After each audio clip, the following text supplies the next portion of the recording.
Welcome to Founders Future, a podcast powered by Closers.io, where we dive into the journeys of innovative entrepreneurs and explore the road ahead for them and their companies. I'm your host, Ammar, and in each episode, we uncover the stories behind impactful ventures, the challenges faced along the way, and the strategies driving their future growth. Today, we are absolutely thrilled to be joined by Dave Pennington, PhD and founder of Penn Coaching and Consulting, who helps business leaders and teams move from stressed to strategic. With over 3 decades of management, education, and coaching experience, Dave specializes in strengthening leaders, optimizing organizations, and achieving breakthrough growth for tech and engineering firms. Dave, welcome to Founders Future. All right. Thanks, Ammar. Good to be with you. I'm Yeah, looking forward to it. I'm excited to dive in. I always like to start from the beginning. So take me back to before you started Penn Coaching and Consulting. What were you doing beforehand? And then what really motivated you to start the company? Well, actually, Penn Coaching and Consulting is probably about my third, I'll call it business experience or life experience. Beginning of my career, I was in pastoral ministry, did quite a bit in that, mostly larger church settings. Some of them were sizable, where you'd have maybe 80 to 100 employees, 5 million plus budgets. A lot of experience in terms of leadership development. Most people don't realize it, but nonprofit work is actually a little bit sometimes more challenging than for-profit work because you really depended upon your volunteers to make the organization go forward. Then after that, I have a pretty extensive background in private education. I've been a head of school, I think, of 6 or 7 schools, a couple of them decent size, 630, 650 students. So, all the pieces and parts that go along with that. I was an executive director of a state group with 37 schools in it, and then president of a state group on a national board, plus an adjunct professor. So I've just done a lot in private education. And then the Mm. last 10 years is I started Penn Coaching about 10 years ago. I initially started by just joining a friend. He had a firm already where he was doing coaching. I got certified, joined him for a couple of years. And then I just decided really I wanted to be more on my own rather than when you work for a firm, you get clients and you do all those kind of things, but you share the proceeds. Plus, Yep. sometimes it can be a little more restricting because they have a way they want you to do it, and it might not necessarily be the way you want to do it. So I just decided to start my own company with Penn Coaching and Consulting. Awesome. Yeah, let's dive into that a little bit further to give the listeners more context. Who would you say is your ideal customer? Who do you love to work with? I work with small to mid-sized business owners, founders, Okay. leaders. An ideal client or a prospect for me is someone who really wants to grow his company. He's not passive, but he has some passion about him, a little bit of get up and go. And I try to stay away from startups. I just find startups are messy. They're a little bit all over the place. A lot of times they don't have money. If they do have money, they don't know how to spend the money. So they're just hard to work with because they just have so much going on. And then I stay away from corporate because I always find with corporate, I'm competing with someone on the inside who's worried about me taking their job. And so they're undercutting me. I don't always know who that is, but I know that often it's happening. And then just the sales cycle is longer. I've had some corporate clients and I've done well with those, but it's just, I like dealing with the owner. I like dealing with that person. And I really attempt to help them do 3 things. One of the things is actually structure their company so that they can scale and become more profitable. A lot of times leaders don't recognize it, but they actually become the ceiling or the bottleneck of their company. And they're trying to do too many things and they don't have adequate help. And so what happens is they're really limiting their company. So I want to help them scale and become more profitable. If I do it the way that I know it can be done, it usually gives them somewhere between 30 to 50% back of their time. So they reduce their load by 30 to 50%. I'll say delegate the things they shouldn't be doing and focus on the things they should be doing. And I encourage them to do 2 things with that extra time that they gain back. One is just to kind of rekindle their vision. What other opportunities are out there? Maybe it's another geographical region, maybe it's a different service or a different product. But the idea is utilize your time to cast a new vision and kind of rejuvenate your entrepreneurial juices. And then, Mm. secondly, one of the things I teach is the importance of building what I call a complementary dream team. We can talk more about that if you'd like, but to actually lean in and help develop that team. Often what happens is we expect people to develop themselves, and they will to a certain extent. But if you're the owner, you want to lean in and help them learn to function in optimum capacity. And then the third thing I do is I have added a component of late within the last 6 months or so where I have gotten certified in valuations and acquisitions. Mm, So I can help people know the value of their company, and it's based upon 8 metrics and what they need to do to position their company so when they get ready to sell their company, they can sell it for a much higher value. The mm, multiple can even double or more than double if you're familiar with how that works. So yep. that's really what I'm focusing on. There's something now taking place in business called the silver tsunami. Okay. It's a phrase where it's baby boomers like me. I'm a baby boomer. So it's baby boomers that are, I'll say, aging out. They're at a point where they know they need to begin to put an end game together, begin to get a transition plan together. Some of them are going to transition by maybe having their kids take over their company. Some of them are going to just shut it down, and then some of them are going to sell it. And they estimate that in the next 5 to 10 years, that somewhere around 10 trillion with a T dollars are going to change hands because of Wow. this silver tsunami that's taking place. And so I'm particularly interested in those that have had a long-term business. They're at the point where they're ready to cash out and they don't really know the value of the company, but they need to know that value and they need to put a transitional plan in place. That's powerful.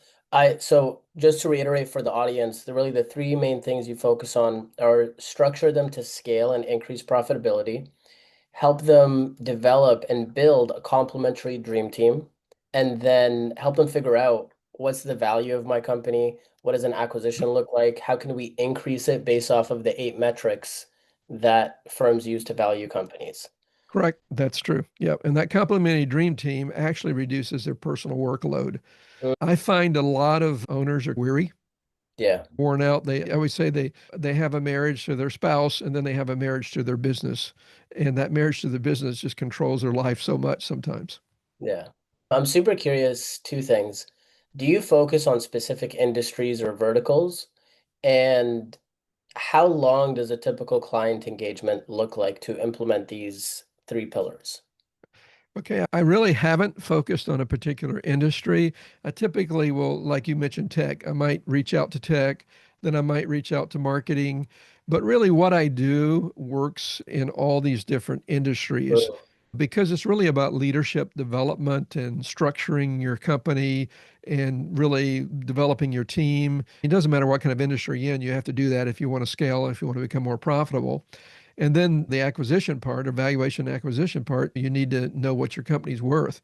And there's a yep, lot of variables that come with all of that. I don't really focus on a particular industry.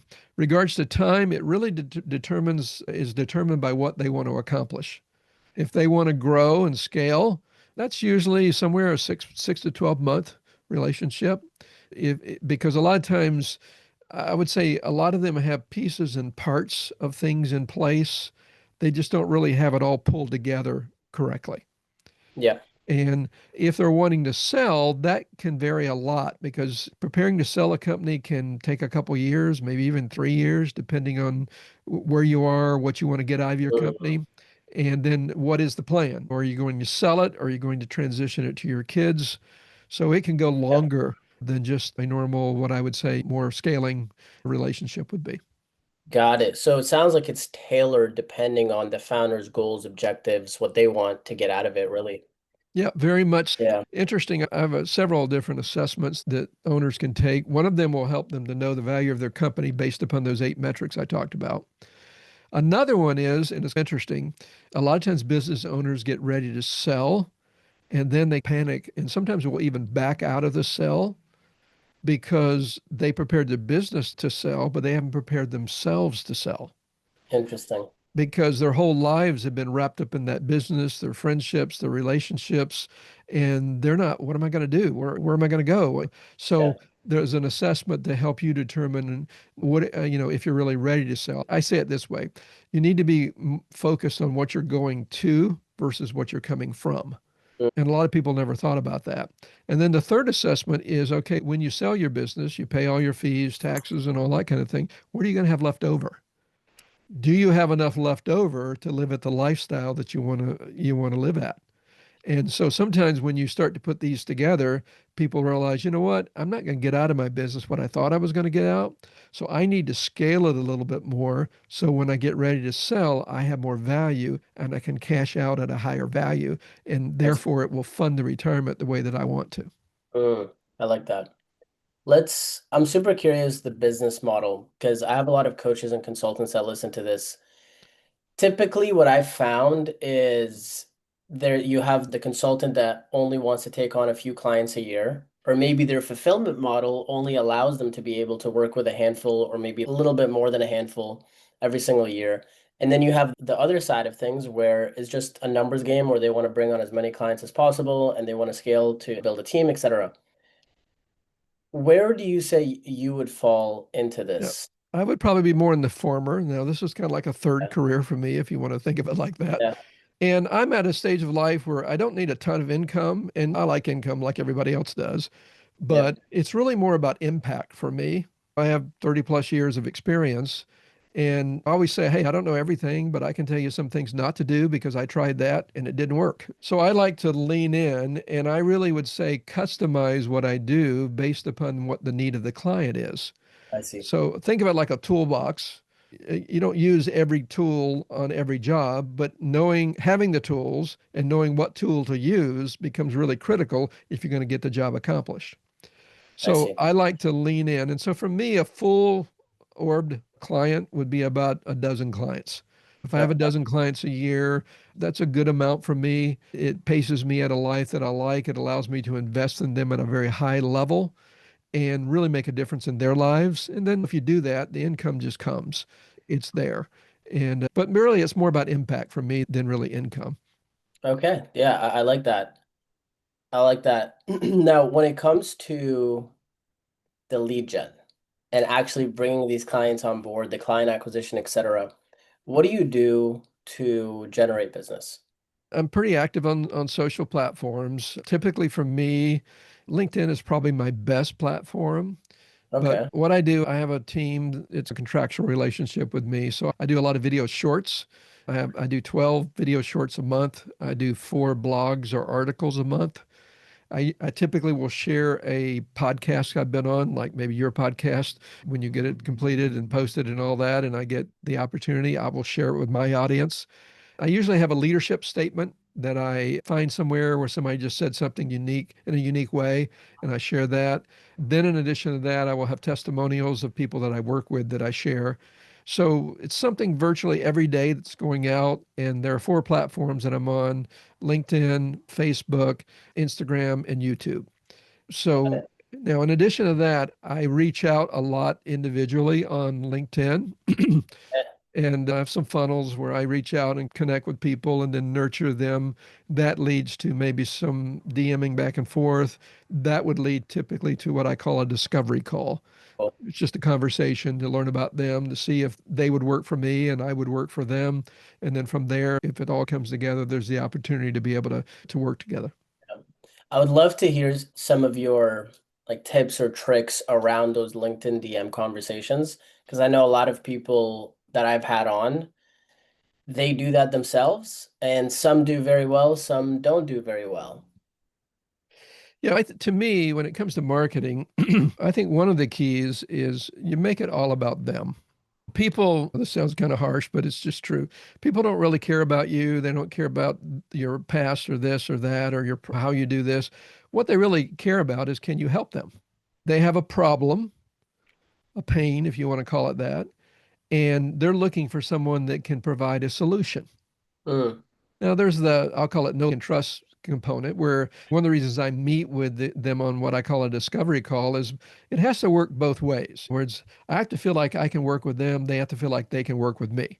There are some people that I'm thinking right as I begin to talk with them, nah, I'm not interested in working with this guy. fair. Or the vibe is just not there, if you follow me. I can already see the red flags going up everywhere, and I'm thinking, nah, this is not going to work. So it has to work both ways. I have to feel like, hey, you know what? I really would enjoy working with this person. I really believe I could help this person. He has a pain or a problem that I have a solution for. And if you approach it that way, I'll call it prospecting or even sales. is really, it's not about you persuading someone to do something they don't want to do. They already know they have a problem and they're looking for a solution, and you're just trying to see if you match up. I Mm, sometimes explain it this way. When my kids were little, they had these card games that they would play. They would turn all the cards face down. These were like square cards, and they would turn them all face down. And then they would turn them, they were looking for matches. It was like, nope, nope, no. Oh, there's one. No, no. Oh, there's one. So that's what you're doing when you're marketing and you're selling is you're looking for the matches where things align. I have a product or a service that I can help someone with a problem, and there's chemistry between us. We would enjoy working together. And so really it comes down to probably, all right, can they afford it or not? yeah. So it's not complicated. I think sometimes we make it more complicated than it Yeah. needs to be. Yeah. And do you recommend that people reach out to somebody and just offer their services right away? I really think it's important to build some sort of relationship first. I call it nurturing. If you think of a funnel, you typically have a connection at the top of it. In the middle, you have more of a nurturing component where you're learning about them a little bit, you're sharing some things. I've got several ebooks, so sometimes if I can sense there's a little bit of hesitancy, I'd say, hey, no problem. I'm going to share something with you that I think would be helpful, and let me know if you enjoy it. And I'll just share an ebook or access to an ebook with them. And once you begin to build a relationship with them, then they kind of start looking at you. And that hopefully will then lead to an actual conversation. Yeah. And usually within the conversation, I pretty well know, they pretty well know, yeah, this is good, this could work, or no, I don't think it's the right fit. And if I can't help them, usually I know someone that can. So I'll Yeah. just refer them to a friend that who has a competency in the area where they're looking for help. It's maybe not quite what I do, but it's what my friend does. And so I say, hey, like this isn't really quite aligned with me, but I know someone that I think could help you. How about I just make an introduction to him? And I'm not Yeah. looking for anything from that, even from my friend. I like to be pretty generous in giving and helping people. So it fits some of my passion. What I like to do is really encourage and help people grow and develop. Yeah. So don't pitch slap people. No, yeah, I yeah, like I that. get it all the time. They don't even know. I don't know anything about you. I don't know what you do, and you're already trying to sell me on something, and Yeah. I don't even know what you do, so I can't tell whether you can help me or not. 100%. Now, walk me through. I know you wanted to share something on the screen and Yeah, I wanted to, can. yeah, if you can, I would love to walk the listeners through that. Yeah, I think it would help at least give some idea of what I do. Hopefully, you can see this here. Yep. All right. I've developed a kind of a framework or a formula that I call GAIN, GAIN, and it does the things I'm talking about, helps with growth, helps with reducing workload, and then optimizes you to be able to sell at the highest value. And so I always start with the G down below. The G stands for generate freedom. A lot of people, when they start businesses, they start them with a purpose in mind. They want more time to be with their family or do their hobbies or travel or whatever it is that they want to do. And they want the freedom and the resources to be able to do those things. Yep. But then, unfortunately, when they start a business, they don't realize that quite often they really didn't create that business that they were attempting to start. They actually just created a job for themselves. And that can get really old pretty quickly because it's kind of like a second marriage, where in the sense that it completely controls you. And people get discouraged. And a lot of times when I talk to business owners, they're beat up, they're Yeah. exhausted. They put in a lot of time and they're really tired. And so I start with the owner. That's one of the kind of the first things I start with. Most small to mid-sized business owners are not only overseeing or working on the business, but they're actually working in the business. Now, a lot of times they're not well aligned. So I have some assessments that I use, and I usually start out by saying, hey, what do you like doing? What are you really good at doing? Some people know, some people don't really Yep. know. Okay. For example, I had a guy a while back who owned a small computer service company, half dozen employees or so. And I Hmm. started chatting with him and I said, you kind of have business development or sales and you have operations. Which one are you? He says, oh, I'm sales without any question. I said, really? Tell me about it. He says, look, I'm not trying to brag. He says, but if I get before people, I close like 80% of everybody I talk to. I said, wow, 80% close ratio. That's pretty strong. Yeah, I'm impressed. I said, what about the other side? What about the operational side? He says, no, not my thing. I hate it. I'm terrible at it. I said, okay. I said, be honest right now in your business, what amount of time, energy, and focus are you putting towards sales versus operation? Yep. To my surprise, he says, I'm 85% operations and 15% sales. And I'm like, whoa, you kill it in sales and you Yep. hate operations and you're doing 85% operations. So I just paused and I said, how's that working for you? Literally, his head drops. He says, it's not. He says, right now, I'm exhausted. I'm frustrated. I'm tired. I'm wondering whether I should keep doing this. And he went on and on. And then I said, listen, what would happen if we could help you find someone in operations who could oversee probably at least 80% of all of that? You'd probably still have to do a little bit because you're the owner, but you can handle that 20%. Yep. And we got you out of operations back into sales. He paused for a minute. He said, if I did that, he says, I'd probably double my company in about 18 months. Wow. Long story made short, he found the operational guy. He got back into sales. He got into some government contracts, and his company just took off. Okay. So here he was working really hard and really long, but not necessarily allocated properly within his business. Mm. So what happens is, as an owner, if you've started something, you know this to be true. You take on a role, then you add another role, then you add another role, then you add another role. One of the things I do is I often have owners, I say, do you have an org chart, organizational chart? Some of them do, some of them don't. And I said, look, if you don't have one, just hand scratch it out, but send me that organizational chart. And here's the real kicker. I want you to put your name on that chart everywhere you're working in your business. Yeah. Okay. They often come back and said, wow, I didn't realize all that I'm doing. I've had Yeah. some come back say, wow, now I know why I'm so exhausted all the time. Okay. So I start by helping the owner get aligned properly. Yep. What that does is it rekindles his juices. He gets Mm. excited because when you're doing what you love doing and what you're good at doing, it's pretty easy. Yeah. Okay. And then secondly, that goes to the A, which is assemble your dream team. So there are other things now that need to be delegated. And what I call it is a complementary dream team because, in fact, I say it this way, believe it or not, there are actually people that love doing what you hate doing, and they're really good at it. You need to find those people and get them on your team. Now, sometimes they already have them on the bus, but they may not be in the right seat on the bus if you have employees that need to be reallocated. And here I'm kind of like looking like a VP level. In Yep. other words, key employees that can really take a load off of you. And you Mm. want them to complement you. If you're great in sales, you don't need to hire other salespeople in a Yeah. small to mid-sized business often, but you need to have people like that guy who is the organizational guy who will take other things off of you. And the idea here is you're getting the right people on the bus, getting them in the right seat. That actually reduces your workload somewhere between 30 to 50%. And now all of a Mm. sudden, as an owner, you do have a little time to do some fun things, to Yeah. spend more time with your family, that kind of thing. And that leads to the I, which is ignite growth.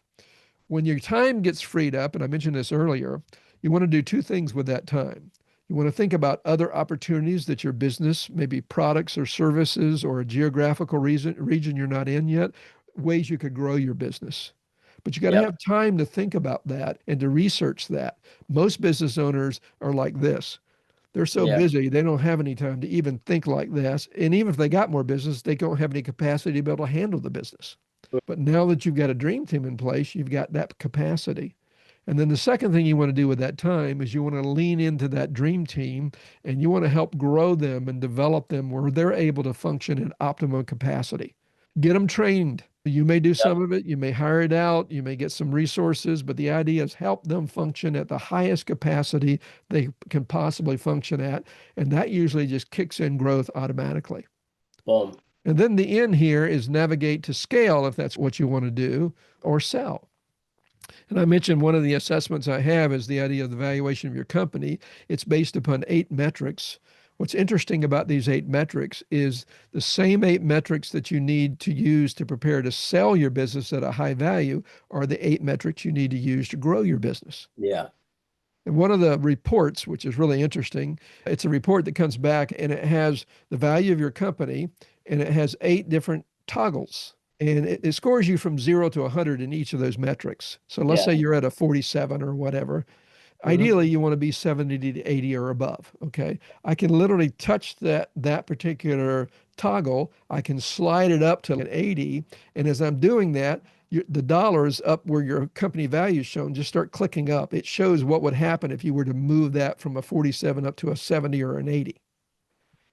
And what we've discovered with these metrics, if you can get your scores up high like that, Yeah. that your multiple for selling your business can substantially go up. Let's say, for example, you have a company that brings in $1 million, just for the sake of discussion. Typically, a multiple somewhere 2.5 to 3, depending on some other things. So, $1 million company, when you get ready to sell it, might be worth $3 million.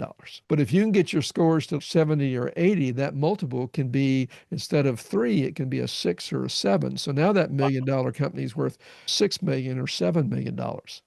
Wow. Okay. And it's just a matter of knowing what metrics and really working in those areas. And when you do that, then everything just begins to come together.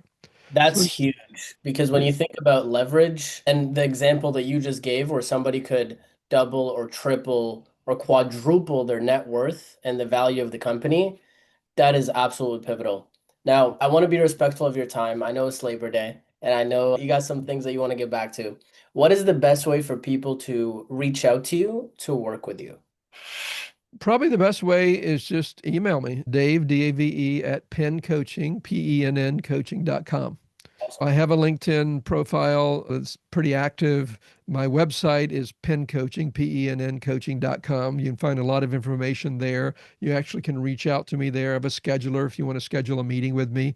And Beautiful. in the resources section on my website are I think I have 4 blogs now that I've done. One of them is the 8 metrics that you need. So it describes what each of those metrics are and the importance of them. So that might be something your listeners would have interest in.